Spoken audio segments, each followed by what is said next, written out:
আজকে বানাচ্ছি চিড়ের পোলাও। এর জন্য আমি 1 কাপ চিড়া পানিতে ভালো করে ধুয়ে ভিজিয়ে রাখলাম। প্যানে তেল গরম করে কিছু চীনাবাদাম আর কাজু বাদাম ভেজে নিচ্ছি। এরপরে তেলে জিরা ফোড়ন দিয়ে তাতে পেঁয়াজ কুচি দিয়ে ভালো করে বাদামি কালার না আসা পর্যন্ত ভেজে নিচ্ছি। এরপরে কিউব করে কেটে রাখা আলু দিয়ে দিলাম। সামান্য হলুদের গুঁড়ো দিয়ে দিচ্ছি। আলুটা ভালো মতো ভেজে নিচ্ছি। এরপরে আমি লবণ অ্যাড করছি।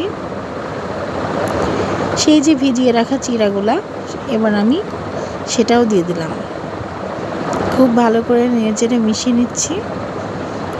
স্বাদের ব্যালেন্সের জন্য কিছুটা চিনি দিয়ে দিলাম। এরপরে ভেজে রাখা বাদামগুলো দিয়ে দিচ্ছি।